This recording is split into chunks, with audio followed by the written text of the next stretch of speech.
Olá a todos, tudo bem? Eu sou o Emanuel e hoje a gente vai resolver a questão número 12 da OBF 2019, segunda fase. Então, para resolver essa questão, primeiro a gente precisa relembrar três conceitos muito importantes e muito utilizados na ótica. O primeiro deles sendo a refração. A refração, ela é uma distorção da, da é um desvio dos raios de luz causados quando você muda de um meio para o outro ahn, com índices de refração diferentes. Isso pode ser exemplificado, por exemplo, nessa imagem, onde você tem um lápis imerso na água, né? E você percebe que a parte imersa do lápis possui um desvio ali causado justamente pelo fenômeno da refração. Outro exemplo muito bem conhecido é essa imagem, no qual o corpo do físico parece estar deslocado para a direita, justamente porque, como ele está imerso na água, que possui um índice de refração maior do que o ar, quando o raio de luz sai ali da. O raio de luz sai ali da água pelo vidro, né? Há um desvio da luz, o que dá a impressão de que o corpo dele está mais para a direita. O fenômeno da refração ele pode ser esquematizado no seguinte desenho, que eu definitivamente não fiz no Paint, no qual você tem dois meios, N1 e N2, com índices de refração. Então a gente tem aqui N1 e N2, e a gente tem aqui θ1 e θ2, certo? E esses ângulos, no caso, só para deixar bem claro, é o ângulo em que o raio de luz, aqui é o raio de luz incidente, aqui é o raio de luz refratado, é o ângulo em que o raio de luz faz com a normal, com a reta normal à superfície. Então a gente tem aqui θ1 e aqui a gente tem θ2.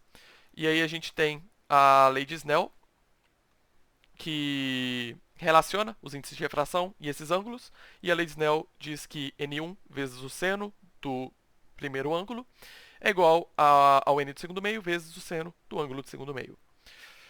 Beleza. E caso o e quando a superfície ela não é plana, como você faz? Primeiro, você traça a reta tangente naquele ponto em que a luz passa de um meio para o outro. Então, você traça ali a tangente.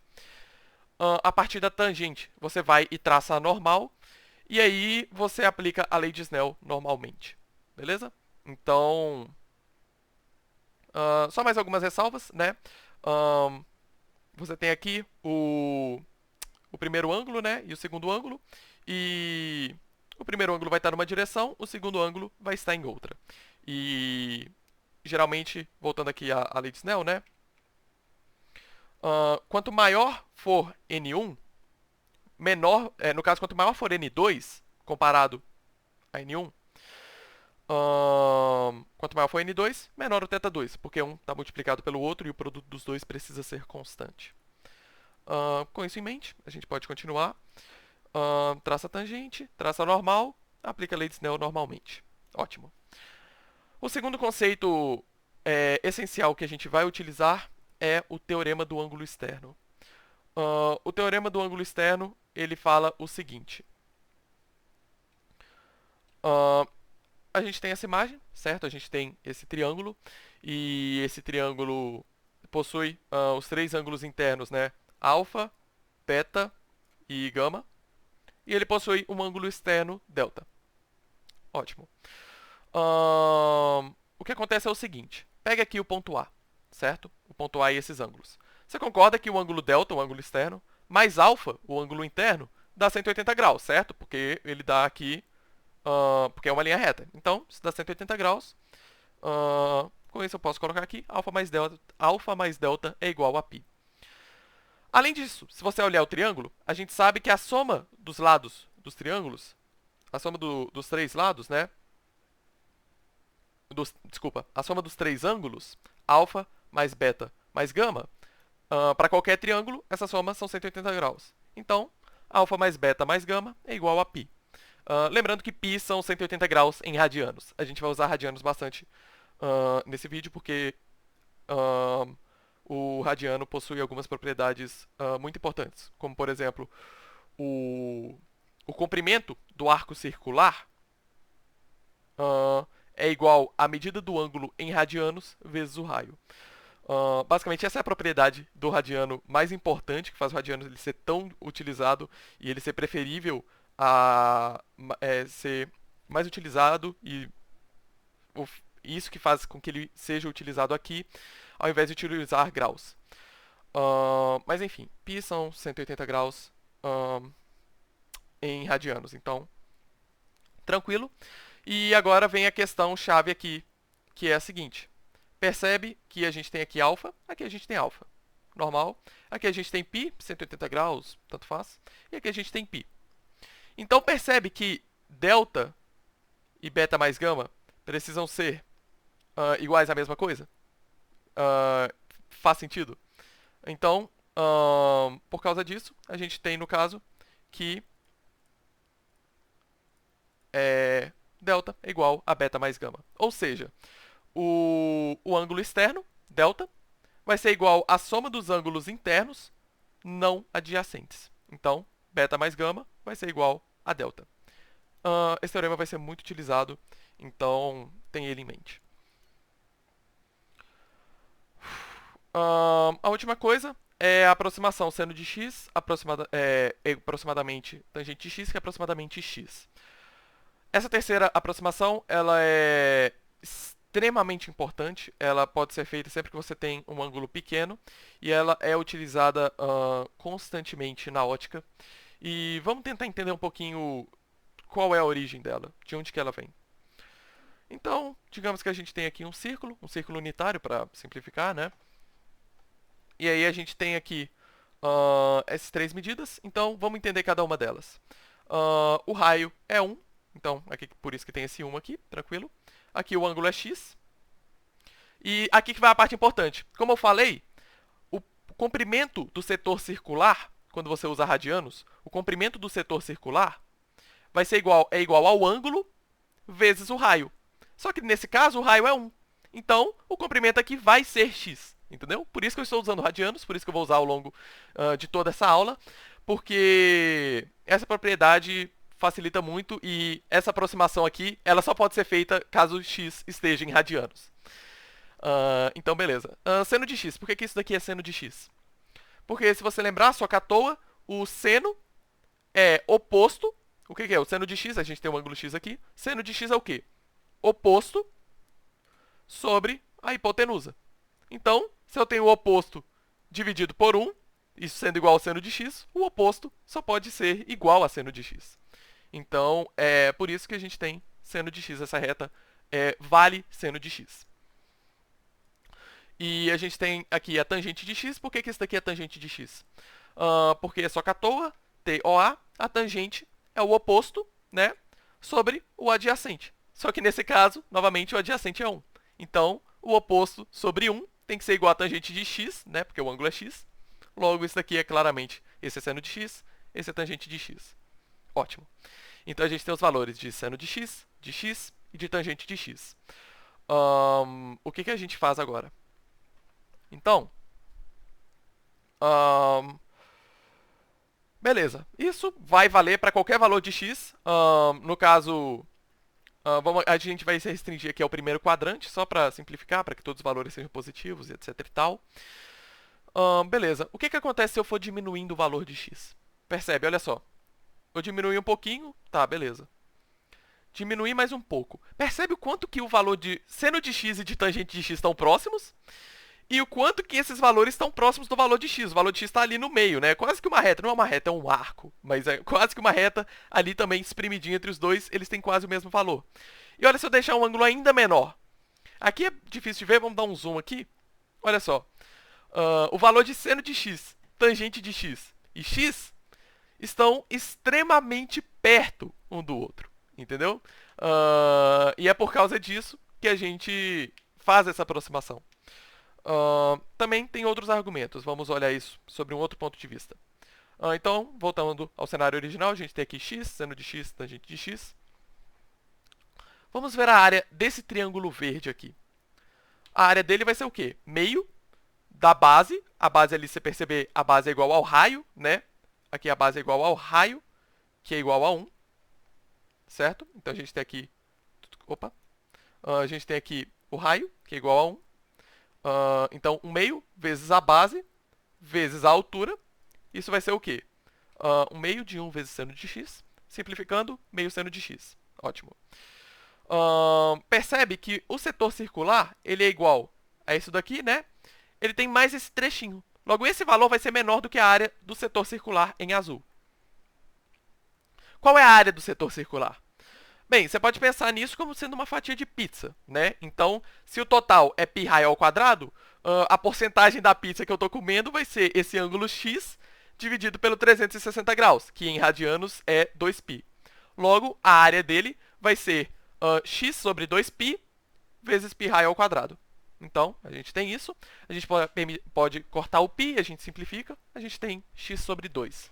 Então, meio seno de x é menor do que x sobre 2. E, por último, a gente sabe que essa área é menor do que a área desse triângulo vermelho, porque esse triângulo vermelho ele tem esse pedacinho a mais. E a área dele, novamente, é 1 meio vezes a base vezes a altura. Aqui, no caso, a base é 1 e a altura é tangente de x. Vamos simplificar e beleza, a gente tem essa inequação. Multiplica as três partes por 2. A gente tem que seno de x é menor do que x, que é menor do que... E aí eu só dividi a tangente em seno de x sobre cosseno de x. A gente tem seno de x em dois deles. Vamos dividir por seno de x? Então a gente tem que 1 é menor... Ah, eu tirei a cor porque você já está misturando seno com x, com etc. Então eu tirei a cor. Eu tenho que 1 é menor do que x sobre seno de x, que é menor do que 1 sobre cosseno de x. E agora, já que a gente tem aqui 1 sobre o cosseno de x, vamos tirar o inverso disso daqui. Só que, ao tirar o inverso, a gente tem que tomar cuidado com uma coisa muito importante, que é o seguinte. Por exemplo, 7 é maior do que 5. Isso é óbvio. Mas 1 sobre 7 é aproximadamente 0,14 e 1 sobre 5 é 0,2. Então, 7 é maior do que 5, mas 1 sobre 7 é menor do que 1 sobre 5. Então, quando você tira o inverso, a gente pega 1 sobre o valor, a gente precisa inverter a ordem. Porque o que era maior fica menor, o que era menor fica maior. Então, a gente vai tirar aqui, o inverso de 1 é 1, x sobre seno de x, você tira o inverso, é seno de x sobre x. 1 sobre cosseno de x, você tira o inverso, fica cosseno de x. Mas aí a gente vai trocar a ordem, né? E aí a gente consegue isso. Cosseno de x é menor do que seno de x sobre x, que é menor do que 1. E aí, só prestando atenção aqui rapidinho, o que é cosseno de x? Cosseno de x é isso daqui. A razão é parecido com cosseno de x, né? Só que à toa, o cosseno é o quê? Adjacente sobre a hipotenusa. A hipotenusa é 1, então isso aí vai ser cosseno. Então, beleza, a gente tem essa equação aqui. E percebe que o cosseno de x... Olha só, esse valor de x aqui que eu escolhi era aproximadamente 0,2. Não, desculpa, acho que ele era aproximadamente 20 graus. E só nisso o cosseno de x é o quê? 0,9. Ele é 0,9. Então, percebe que o seno de x dividido por x é um número entre 0,9 e 1. Ou seja, é um número bem próximo de 1. E para ângulos menores e menores, se ao invés de traçar o ângulo aqui, eu traçasse o ângulo, por exemplo, aqui ou aqui, olha aqui, ó, se eu traçasse aqui e puxasse aqui, olha a proximidade desse valor com 1. Ficaria um número muito próximo de 1. Então, para ângulos pequenos, seno de x sobre x é um número muito, muito perto de 1. Exato. Seno de x sobre x é um número muito, muito perto de 1. Ou seja, seno de x é um número muito, muito perto de x. Certo? Ou seja, seno de x é aproximadamente x. E aí a gente tem a tangente. Aí é só lembrar que a tangente é o quê? É igual ao seno sobre cosseno. E para ângulos pequenos, o cosseno é aproximadamente 1. E aí a gente consegue imediatamente que tangente de x é aproximadamente x também. Por último, eu gostaria de mostrar uma terceira razão pela qual os três são aproximadamente iguais. E a razão é a seguinte. Bem, qual seria a terceira maneira no qual eu poderia comparar seno de x, tangente de x e x? Bem, eu poderia comparar os valores numéricos, certo? Eu poderia comparar numericamente. Através de uma tabela? Não, que mané tabela? Através de um gráfico mesmo.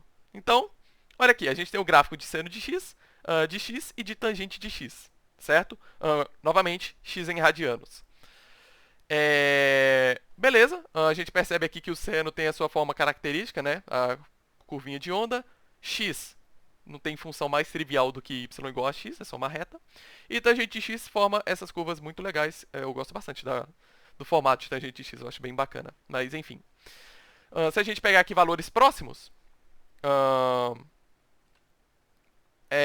Então, beleza, eu dei um zoom aqui. E aí você já começa a perceber que os valores são relativamente próximos. Se eu der mais um zoom aqui, percebe que os valores agora já estão muito, muito próximos. Presta atenção aqui. Se eu pegar aqui 0,16, 0,16 é aproximadamente 10 graus. Se eu vir aqui, olha aqui o valor do seno. É quase 10 graus, certo? Então, quando x está em radianos, seno de x, tangente de x e x são muito próximos um do outro para valores de x pequenos. Beleza? Então, com esses três assuntos em mãos, a gente pode ir para a questão.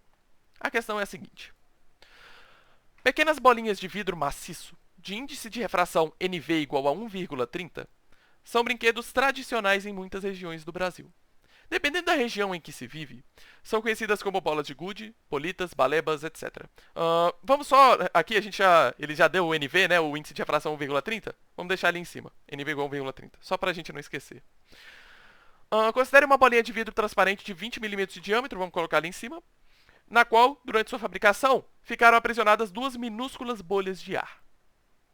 Uma bolha, bolha A, ficou exatamente no centro da bolinha, e a outra, bolha B, a 5 mm de sua superfície. Considere que uma pessoa aproxima a bolinha de vidro de seu olho, direcionando sua visão para as bolhas de ar, com a bolha B mais próxima de si. A que distância, ao longo da linha divisada, em relação à superfície da bolinha, ela vê as imagens da bolha A e da bolha B? Então vamos lá. Vamos focar aqui, letra A. Então a bolha A ficou exatamente no centro da bolinha. A que distância ela vê a imagem da bolha A? Então vamos lá. A gente tem aqui a imagem, né?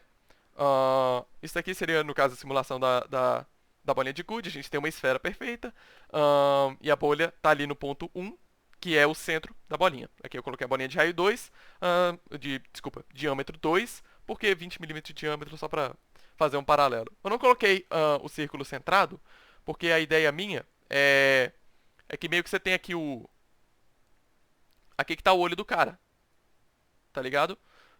Você tem aqui o olho do cara, que olho maravilhoso, pode falar, meu olho é muito bonito. E aqui ele estaria olhando mais ou menos por esse feixe, por essa região aqui. Como vocês vão ver, isso não faz muita diferença para a letra A, mas isso vai fazer diferença para a letra B. Mas enfim. Então, beleza. A bolha A está ali no centro da bolinha. Como que a gente vai saber onde vai estar a imagem da bolha A? Bem, imagina um raio de luz saindo da bolha A. Obviamente, a bolha em si não vai emitir luz, mas a luz vem de algum lugar, de alguma fonte, vai lá, bate e sai da bolha A. Entendeu? O que permite que a gente veja a bolha, a bolha A. Por exemplo, vocês estão conseguindo me ver, eu não produzo luz. Tipo, eu produzo, mas infravermelha. Vocês conseguem me ver porque aqui tem uma fonte de luz atrás da câmera que está jogando os raios de luz em mim e que estão sendo refletidos na câmera. Então, meio que eu sou um refletor de luz, né? E isso que me permite ser visto por vocês. O mesmo vale aqui. Então, não importa como o raio de luz chegou na bolha, o importante vamos pegar um raio qualquer que saiu da bolha e atingiu a parede da bolinha de gude num certo ponto que eu marquei ali. Como a gente vai calcular? Aqui, no caso, como os índices de refração são diferentes, o índice de refração do ar, geralmente você pode falar que ele é igual a 1. Como você faz isso? Bem, se você relembrar, quando a superfície ela é curva, você traça a tangente, traça a normal. Mas aí que você tem o detalhe curioso. Percebe que a normal está coincidindo com o raio de luz. Por que isso? Isso acontece porque quando você tem... Isso acontece porque quando você tem uma reta tangente, aqui quando você tem uma reta tangente a uma circunferência, nossa, que reta bonita, tá? Nossa, maravilhosa, calma aí. Quando você tem uma reta tangente a circunferência, acho que agora ficou melhor. Quando você tem uma reta tangente à circunferência, essa reta ela sempre vai fazer 90 graus com o raio. Isso é um teorema da geometria e é um teorema muito importante. E por causa disso, como ele faz 90 graus com o raio, e a linha do raio de luz é a linha do raio, porque a linha está saindo do raio, lembra que a bolinha está no raio, está no centro do negócio. Se ela está saindo do centro, é um raio, é uma linha de raio. Então ela vai fazer 90 graus com a tangente. Ou seja, o ângulo que ela faz com a normal vai ser de 0 graus. Vai ser 0. 0 radianos, 0 graus. Não importa a unidade. Vai ser 0. Então a gente vai ter o quê? Se a gente aplicar aqui a lei de Snell, a gente vai ter que NV seno de 0 graus é igual a NA seno de θ2. Bacana. Quanto que é o seno de 0 graus? Bem, o seno de 0 é 0. Então a gente tem que NA seno de θ2 é igual a 0. Mas a gente sabe que o NA é igual a 1, certo? O índice de refração do ar é igual a 1. Logo, o seno de θ2 tem que ser igual a 0. E isso só é possível se θ2 for igual a 0. Então, portanto, θ2 é igual a 0 graus. Esses 3 pontinhos significam portanto, caso vocês não saibam. Então, beleza. θ2 igual a 0 graus, então a reta que vai sair dali vai sair o quê? Ainda vai sair na mesma direção, não vai haver reflexão. O ângulo que ele fazia antes com a normal vai ser o mesmo ângulo que ele vai fazer com a normal, que é 0 graus. Ou seja, a reta, o raio de luz vai seguir a normal. Mas se não houve deflexão devido à refração, lembra que você vê o quê? Você vê o ponto, é o raio de luz verde. Você vê esse raio aqui que você vê. No caso, que eu fiz uma bagunça aqui. Calma aí. Beleza. Você pega aqui o olho. No caso, o olho ele estava aqui, né? Mas você pode pensar no olho aqui também. É esse o raio que você vê. Você não vê o raio vermelho. O raio vermelho está lá dentro. Seu olho não está lá dentro para ver o raio vermelho. Ele vê o raio verde. Igual eu falei, esse raio em específico não seria visto por esse olho. Isso não é importante para a letra A, mas vai ser para a letra B. Então, conclusão. Se não houve deflexão, então o ponto no qual você vai ver a bolinha vai ser exatamente o ponto que ela estava, porque não houve deflexão, não houve distorção por causa da refração. Então você vai ver a bolinha exatamente onde ela estava. Logo, se você olhar aqui a projeção para dentro da bolha, vai dar no exato mesmo ponto. Então, então vai estar exatamente no mesmo ponto, que é o centro. A que distância? Bem, a distância vai ser o raio. Se o diâmetro é 2, se o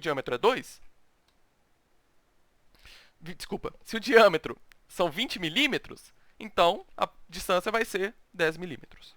Ok? Tranquilo. Agora vamos para a letra B. A bolha B ficou a 5 milímetros de sua superfície. A que distância ela vê a imagem da bolha B? No caso, é ela, a pessoa. Vamos colocar esse dado aí em cima, 5 milímetros de sua superfície, né? E beleza, aqui a gente tem a bolha B, aí a gente tem aqui um ponto, eu coloquei um ponto aqui calma aí. Eu coloquei um ponto aqui para representar o centro, e esse ponto aqui para representar a bolha B. Vamos pensar um raio aleatório saindo aí da bolha B. Bacana. E atingindo aquele ponto, certinho. Legal, legal. Então, como a gente vai calcular a refração aqui? Novamente, tira a tangente, tira a normal, e agora a gente consegue calcular. Então, a gente tem... e aí, beleza. Como a gente vai trabalhar com ângulos, vamos nomear os ângulos. Então, eu vou chamar esse ângulo aqui que faz com o centro, eu vou chamar ele de eta. Esse ângulo aqui é o nosso grande θ1, esse ângulo aqui, né? O nosso grande θ1. Esse daqui é o nosso eta. E esse ângulo aqui, eu vou chamar ele de zeta. Porque, como vocês conseguem perceber, eu gosto de fazer escolhas bem convencionais de valores de ângulo. Beleza. Então, como dá pra ver aqui, ficou um pouco pequeno, erro meu, desculpa. Mas aqui a gente tem eta, zeta e θ1. Beleza. Bacana, bacana. Mas agora percebe um negócio. Deixa eu dar um zoom aqui de novo. Percebe que a gente consegue aplicar o teorema do ângulo externo aqui. Percebe que zeta é o ângulo externo e os dois ângulos não adjacentes, os dois ângulos internos não adjacentes são justamente eta e θ1. Logo, eu consigo escrever aqui, zeta é igual a θ1 mais eta. Ok? Eu consigo rearranjar aqui, porque θ1 é o que a gente vai usar na lei de Snell, e enfim. Então a gente tem que θ1 é igual a zeta menos eta. Ah, mas qual o valor de zeta e qual o valor de eta? A gente vai calcular. Dá só um momento, tudo vai fazer sentido no final.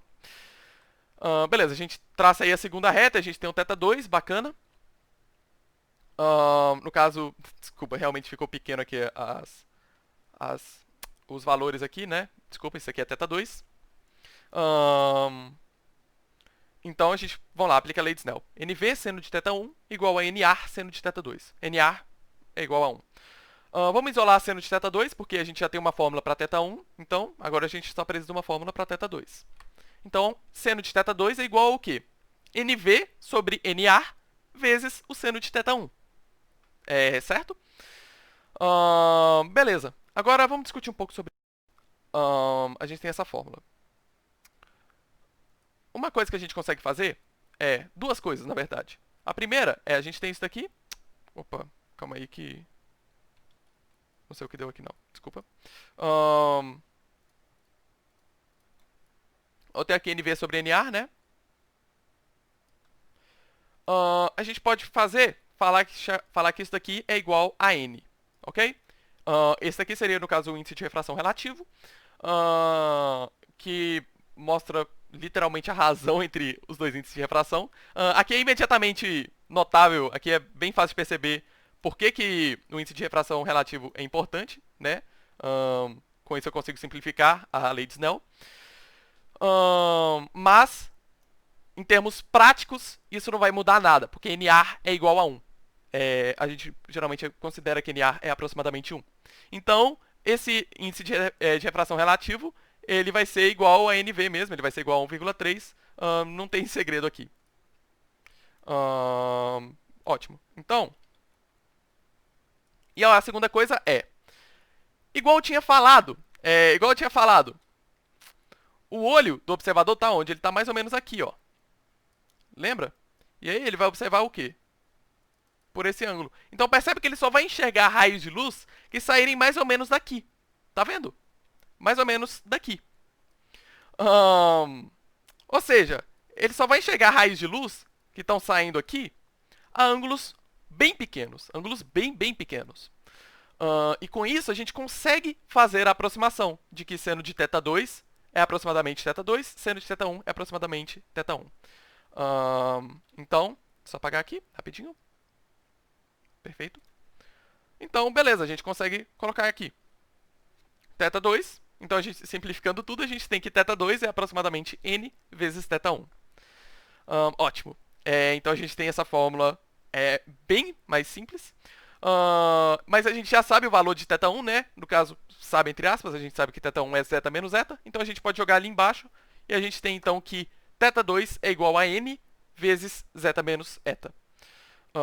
Então, vamos jogar essa fórmula ali para cima e limpar o quadro. E beleza. Então, a gente já sabe θ2. Mas, agora vamos ver. Então, vamos pensar no seguinte. No caso, eu ainda estou usando um ângulo grande. Eu estou usando um ângulo grande só para fins de visualização. Se eu colocasse um ângulo pequeno, ficaria tudo juntinho, ficaria difícil de ver. Mas, igual eu falei, os ângulos que importam, os ângulos que você realmente veria, em geral, vão ser bem pequenos. Mas, então, já que eu coloquei um ângulo grande aqui, imagina que alguém esteja vendo esse raio de luz. Então, imagina que você tenha um observador aqui, ok? Observando esse raio de luz. Como que o observador sabe onde está a bolha? Bem, ele não sabe onde está. Ele não viu, ele não sabe onde está essa reta vermelha, certo? Ele não sabe onde está. Ele não vê a reta vermelha, ele não vê o raio de luz vermelho, o raio de luz enquanto ele está dentro da bolinha de gude. A única informação que ele tem é o raio de luz que saiu O raio de luz que saiu por um ângulo diferente do ângulo em que ele entrou, certo? Então, por causa disso, não tem como ele saber a posição exata da bolinha, porque ele não viu o raio de luz que saiu diretamente. O raio de luz sofreu uma deflexão. Por causa disso, ele tem a impressão, de que a imagem de que a bolinha de Good está nesse ponto verde aqui, olha. Ele tem a impressão de que a bolinha está nesse ponto verde. Por quê? Esse daqui é o que? A projeção da reta verde, que é a reta que ele vê. Então ele acha que a bolinha de Good está aqui, que é um ponto diferente do ponto que ele vê, certo? Então, ótimo. A questão é, como calcular onde está esse ponto? Essa é essa a dificuldade da questão. Para fazer isso, ajuda saber o valor desse ângulo aqui, certo? Com certeza ajudaria a saber o valor desse ângulo. Como você saberia o valor desse ângulo? Tem como saber? Como você descobriria esse valor? Bem, de cara parece meio difícil, né? Tipo assim, a gente tem θ2 aqui, né? A gente tem θ2 aqui, no caso não dá pra vou mostrar aqui, mas a gente tem θ2, a gente tem zeta, a gente sabe que é um ângulo parecido com zeta, mas a gente não sabe o valor exato. Como que você calcularia isso? Bem, o que a gente pode fazer é traçar uma única reta que basicamente entrega tudo. Agora olha nesse caso. A gente tem eta, a gente tem zeta. Então, olha só, a gente tem aqui eta, a gente tem aqui, né? Desculpa, o que acontece é o seguinte, a gente tem eta ali, certo? Quando eu estou em zoom eu não consigo mostrar aqui. Calma aí, eu consigo mostrar com o mouse. Então eu tenho eta aqui, certo? Eu estou acariciando o eta.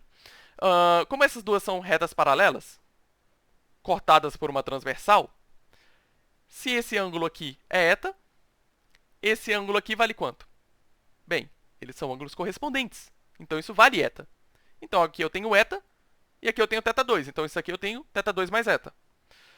Mas olha essa projeção. Novamente, são duas retas paralelas cortadas por uma transversal. Então se isso daqui junto vale θ2 mais eta, isso daqui junto vale quanto? Exatamente, θ2 mais eta. Então, beleza, a gente pode colocar aqui no slide.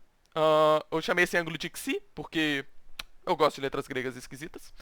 E também porque parece com zeta, estava ali pertinho de zeta, então coloquei uma que parece, xi. Então a gente sabe então que xi é igual a θ2 mais zeta. Mas a gente já tem uma fórmula para θ2, que é ali n vezes zeta menos zeta. Então, substituindo ali e colocando em evidência, etc e tal, a gente consegue essa fórmula. Que xi é igual a n vezes zeta menos n menos 1 vezes zeta. Legal. Vamos jogar essa fórmula ali para cima, né? E vamos aqui dar um zoom, vamos tirar os pontos que não são importantes. Agora eu quero mostrar o seguinte. Aqui a gente tem eta, zeta e xi. Vamos focar nesses três ângulos, porque são os três que estão nessa fórmula aqui. Certo? N é uma constante, é 1,3. Vamos traçar duas retas aqui, ok? Duas retas. Essas daqui. Reta H e reta S. Então, eu tenho aqui H e S, certo? Aqui, H e S. H vai ser aqui a altura, né? O componente horizontal desse ponto no qual a luz se encontrou, para qualquer que seja o raio de luz, qualquer que seja, ok? E S é essa distânciazinha entre a altura e o ponto. Percebe que para ângulos pequenos, esse S vai ser bem pequeno. Mais especificamente, ele vai ser desprezivelmente pequeno. Isso é importante. Então, beleza. O que a gente faz aqui agora? Bem, percebe que aqui a distância, a gente quer saber a distância entre o ponto aqui, a imagem, e a superfície. Então essa distância vai ser literalmente isso aqui tudo, di. E só que como a gente tem S aqui, esse valor específico aqui é di menos S. Mas, aqui vai a pergunta. Quanto que é H dividido por di menos S? Bem, se você ver, considerando que esse ângulo aqui é xi. Então, h sobre di menos s, só que à toa. É a tangente de xi. Então, a gente tem que a tangente de xi é igual a h sobre di menos s. Perfeito. Mas aí, novamente, vamos bater nessa tecla mais uma vez, né? Se o observador ele estiver aqui, ó, olha o ângulo em que ele tem acesso, que ele consegue enxergar. Ah, esse raio de luz aqui, tá vendo esse raio de luz que tá saindo aqui, ó? Esse raio de luz aqui de cima? Ele não vai ver, só vai pra lá e não vai chegar no olho dele. Se não chegou no olho dele, ele não viu. Ou seja, ele só vai enxergar os ângulos bem pequenos. Ele só vai enxergar ângulos pequenos. Como consequência, disso, xi vai ser um ângulo pequeno, zeta vai ser um ângulo pequeno, eta vai ser um ângulo pequeno. Por causa disso, a gente pode fazer as duas aproximações. Primeiro, para ângulos pequenos, S é desprezível, comparado a DI, comparado a qualquer coisa, S é desprezível. E tangente de xi é aproximadamente xi. Então a gente vai ter que xi é aproximadamente igual a h sobre di, certo? No caso, h, igual eu falei, ainda vai depender do ângulo que a gente vê o raio, mas segura aí. Agora vamos olhar, a gente viu di menos s, né? Agora vamos ver do menos s. Então, deixa eu dar um zoom aqui. Percebe aqui, novamente, isso aqui é do, porque lembra que o ponto vermelho era o ponto onde estava a bolha. Então essa distância aqui toda é do, a distância do objeto. Menos s, porque, né? E pela mesma lógica, a gente tem h aqui, a gente tem do menos s. Então, isso daí vai ser igual a tangente de zeta. Então, beleza. Tangente de zeta igual a h sobre do menos s. E, por último, zeta vai ser aproximadamente igual a h sobre do. Por último, a gente pega agora a linha do raio, né? E a gente vê, aqui a gente tem r menos s embaixo, né? E o h é o mesmo, e agora o ângulo é o eta. Então, a tangente de eta é igual a h sobre r menos s. Mas a gente pode simplificar isso e falar que eta é aproximadamente h sobre r. Pronto, a gente fez todas essas aproximações, maravilhoso. Mas agora a gente tem isso daqui. A gente tem que xi é igual a n vezes zeta menos n menos 1 vezes zeta. Bem, agora a gente sabe, a gente tem um valor para xi, a gente tem um valor para zeta e a gente tem um valor para eta. Então, substituindo os três, a gente tem o seguinte: h sobre di é igual a n vezes h sobre do menos n menos 1 vezes h sobre r. Lembrando que esse valor era eta, esse valor era zeta e esse valor era xi. Ótimo. Vamos passar para o próximo slide, limpar o quadro um pouco. E a gente tem isso daí. Agora é só uma questão de algebrismo. A gente fez a maior parte da questão. Percebe que os três termos têm h. Então a gente pode cortar eles. Então, perfeito, simplificamos. E percebe que agora nenhum dos termos depende de h, nenhum dos termos depende de qual ângulo exato. Não depende do ângulo, não depende da altura, da distância do centro, não depende de nada. Depende somente do raio, depende somente da posição do objeto e depende somente do índice de refração, certo? E isso era de se esperar, porque, né? Assim, são as três variáveis que a gente pensa que, pô, se vai fazer a deflexão, a gente sabe que a refração tem a ver com o índice de refração relativo, né? A relação entre os dois índices de refração. Top. Obviamente, a posição do objeto vai influenciar e, obviamente, o raio do negócio vai influenciar. Então, a gente tem essa fórmula. Eu acho bem bacana isso. Isso não depende mais do raio. E com isso, a gente não tem mais uma descrição ambígua de onde vai estar a imagem. Porque se dependesse do raio, para cada raio que você pegasse, você teria uma imagem, né? Só que como agora, com essas aproximações, isso não importa mais, não é mais ambíguo. Então, vai ser um ponto calculado, um ponto universal. Universal entre aspas, né? Então, isso é ótimo. Mas beleza. A gente sabe DO, a gente sabe aqui, olha, a gente sabe que DO são 5 milímetros e a gente sabe que o raio é 20 sobre 2, 10. E a gente sabe que N é 1,3.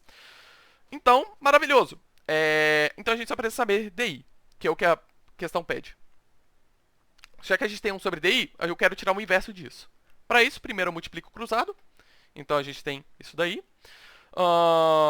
Depois de multiplicar cruzado, é só inverter. Então, invertido, a gente tem que DI é igual a DO vezes R sobre N vezes R menos N menos 1 vezes D0. Essa já é a resposta, essa já é uma resposta totalmente válida, mas eu gostaria de fazer aqui só mais algumas manipulações algébricas para deixar a equação de uma maneira mais bonita, mais bonitinha. Então, vamos fazer. Primeiro, eu vou multiplicar aqui os dois, né? Vou multiplicar DO por N e por menos 1, e eu vou ter essa expressão. E agora eu tenho aqui dois termos envolvendo N. No caso, eu fiz DO e multipliquei aqui por menos 1 e por N, e depois multipliquei por esse menos, né? E agora eu tenho dois termos aqui com N, eu vou colocar N em evidência. Então eu vou ter o quê? Que DI é igual a DO vezes R sobre DO mais N vezes R menos DO. E essa é a resposta final. No caso agora, só precisa colocar as variáveis, né? O valor das variáveis. Uma dica que eu dou é nunca começa já com os valores, porque quando você já começa com os valores, você acaba esquecendo as unidades e você começa confundindo o que é o que e tudo. Eu falo assim, a minha dica é faça tudo assim, sem colocar os valores das variáveis. Quando você chegar numa equação bonitinha, aí que você coloca os valores das variáveis, você consegue fazer todas as aproximações e tudo.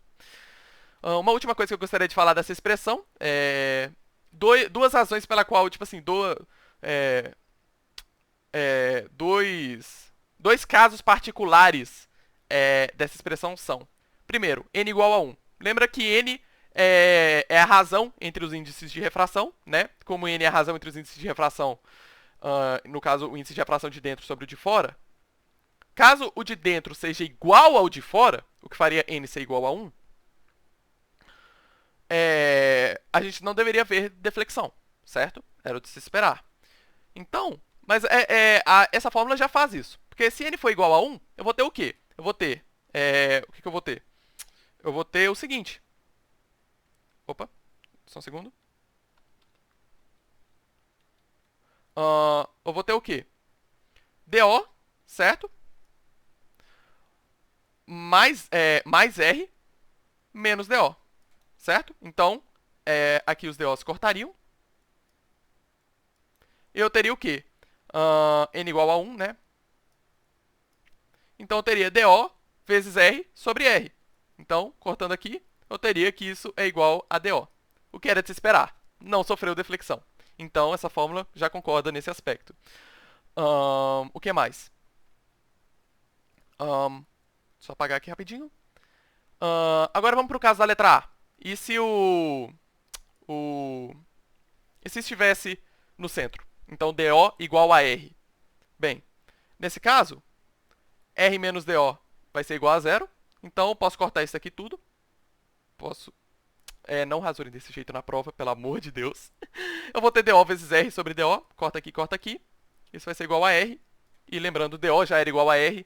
Então, a gente consegue o valor da A, né? O valor da letra A.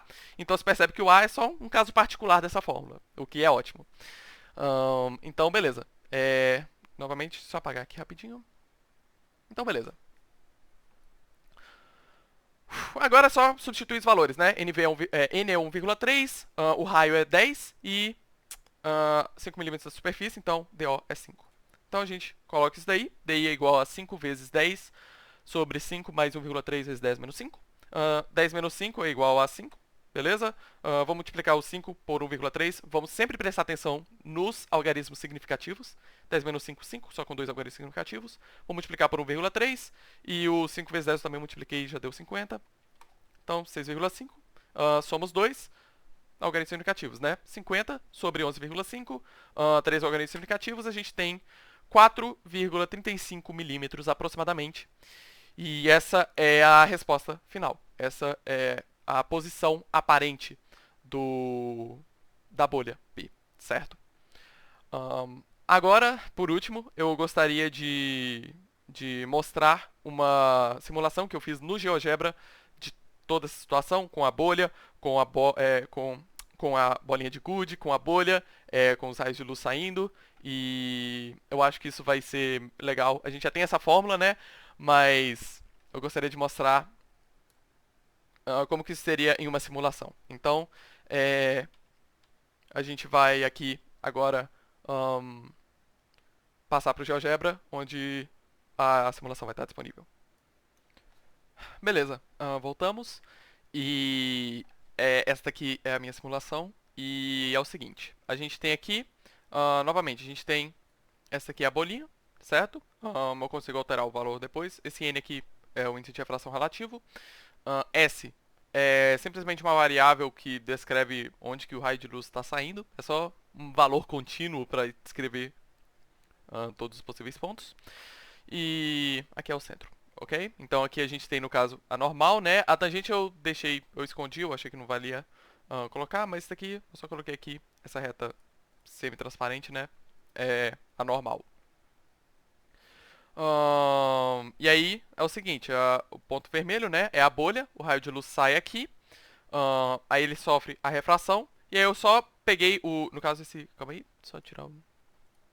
E aí no caso esse raio volta, certo? E eu só projetei ele aqui pra dentro e peguei o componente aqui, a interseção com o eixo X, e essa seria a imagem aparente da bolha, onde você veria a bolha, mais especificamente. Então, legal.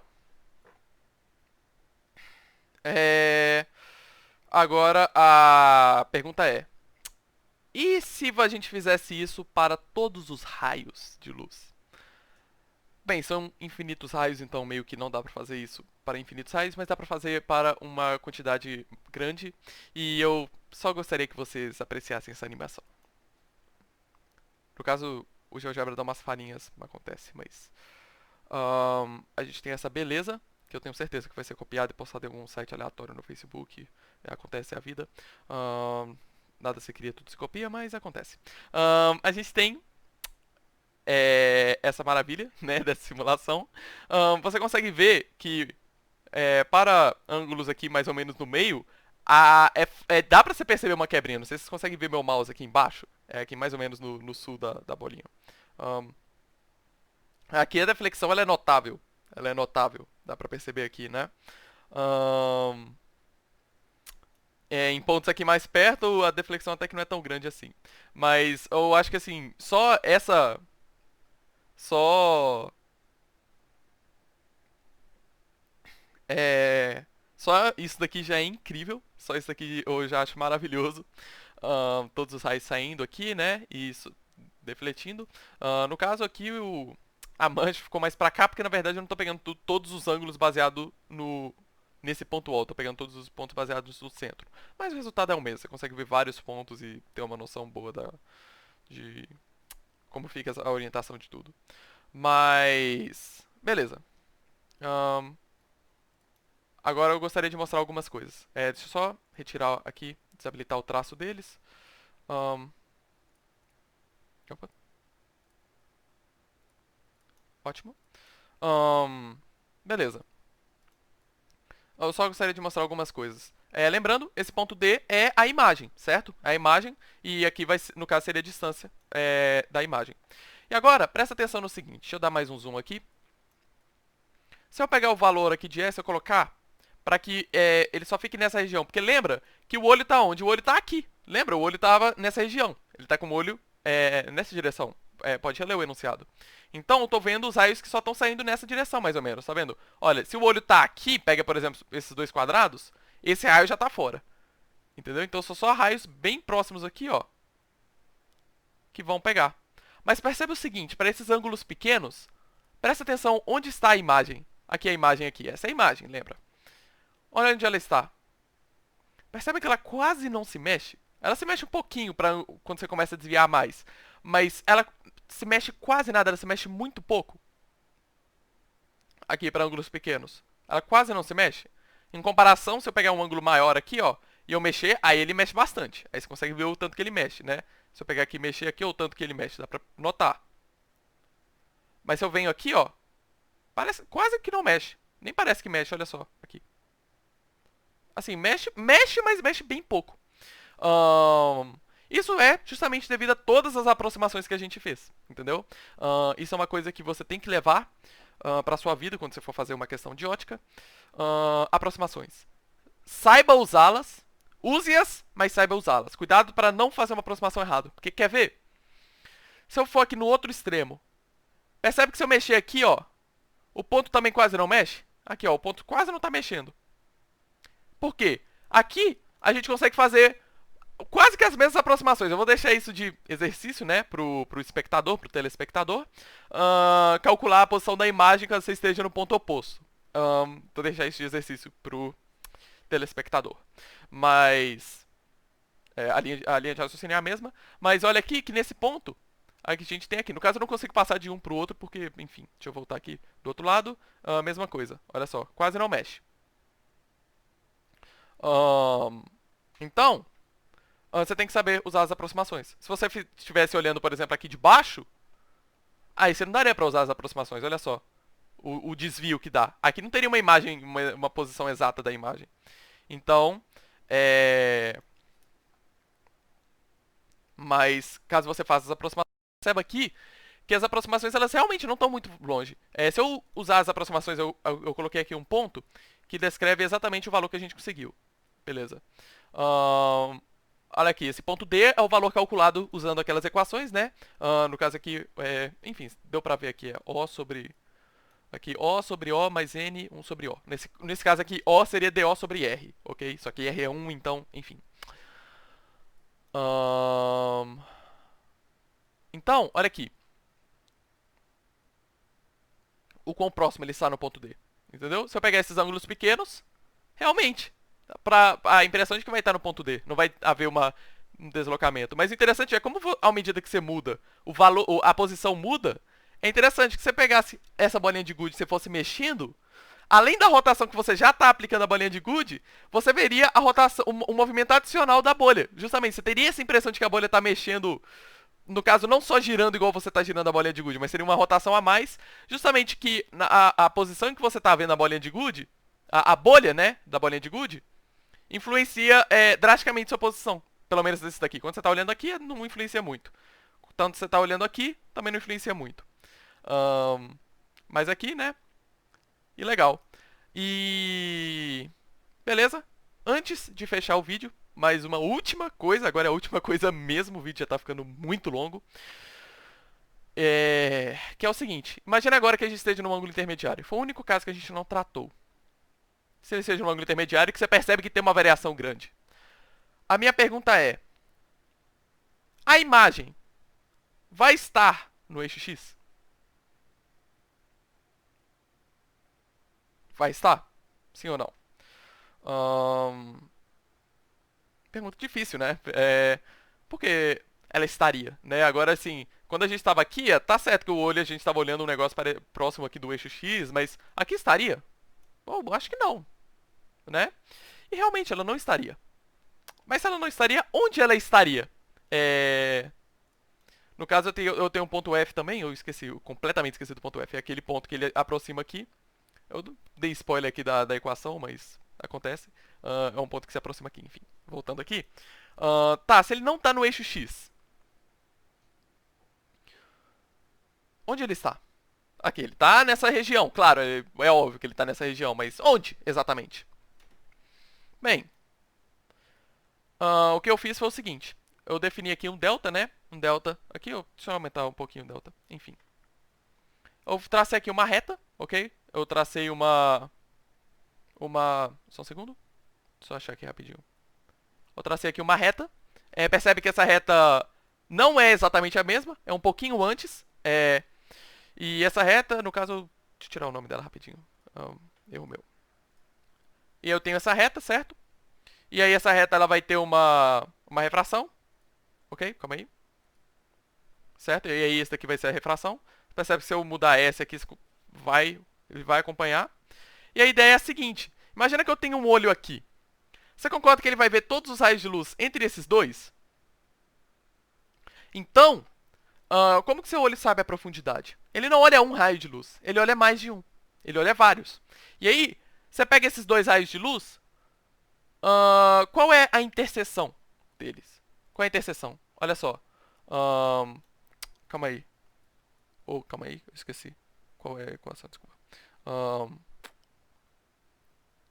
Esse daqui? Acho que é. Enfim, se eu estender aqui para baixo, vai ter um ponto de interseção. Esse ponto de interseção é o que você vê como a imagem, certo? E aí, eu não consegui uma equação bonitinha para elas. Talvez eu tente encontrar uma equação bonitinha. Se eu conseguir, eu faço mais um vídeo sobre isso. Mas esse ponto de interseção aqui, se você calcular ele empiricamente, eu consigo esse ponto H. Deixa eu dar uma cor bonitinha para esse H. Deixa eu deixar ele roxo, por exemplo. Deixa eu habilitar o traço para ele. Opa. Opa, pronto. E aí, esse ponto H é onde eu vejo a imagem. Não é no eixo X, entendeu? Aqui no eixo X eu fiz, né? Mas não, você não vai ver no eixo X, você vai ver fora do eixo X. Você vai ver nesse ponto H. Nesse caso eu estou calculando empiricamente. Eu posso inclusive aumentar esse delta para que os dois fiquem extremamente próximos um do outro, para encontrar com bastante precisão, né? Se eu colocar um valor, um ângulo diferente, você vai ver que o H vai se mexer um pouco, mas se eu colocar um número bem perto, eu consigo um valor bem preciso de H. Beleza. Tem um ponto D, ponto F, e aí eu tenho... Calma aí, eu posso tirar esses dois aqui, beleza? E agora, deixa eu rodar a simulação de novo, né? Com S aqui, de pegar o menor valor de S. Vamos ver o caminho que esse ponto H faz. À medida que eu vou olhando, né, de diferentes ângulos. Se eu estava olhando primeiro daqui, né, se eu for começar a passar o olho, como se eu estivesse girando a bolinha de gude nesse sentido, né? Se estivesse girando ela aqui, meu olho estivesse passando aqui, qual seria a progressão da posição aparente da bolinha? Eu acho que isso também é maravilhoso, olha só.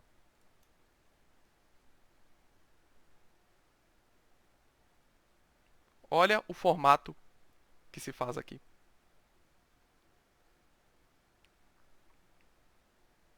Assim, isso eu acho incrível. Percebe aqui, no caso, a gente tem 4 pontos em que dá para fazer alguma aproximação. Esses dois, né, o ponto D e o ponto F, a gente já sabe como fazer. Esses dois pontos aqui, eu não sei exatamente. Aparentemente, olha só, eu chego nesse ponto H quando o raio está mais ou menos vertical. Eu talvez dê uma experimentada, se encontrar alguma coisa eu faço um vídeo explicando e mostrando o que eu tinha encontrado. Qual é essa curva exatamente? Se é um cardioide, se é como é que fala? Acho que é nefroide. Esqueci o nome, com o formato de... Enfim, não sei exatamente qual é o formato que se faz aqui, mas eu acho que isso é maravilhoso. Então, por exemplo, se você estivesse olhando do ângulo mais ou menos aqui, ó, você veria a bolinha mais ou menos nessa posição. Então ela varia com o tempo. Então é isso. Muito obrigado pela sua paciência, pela sua audiência e por ter estado comigo aqui até o fim. Ficou uma aula muito mais longa do que eu esperava que ela ficasse. Eu vou provavelmente colocar ali uns marcadores, uns timestamps ali para que você possa pular de parte em parte, né? E muito obrigado e até a próxima.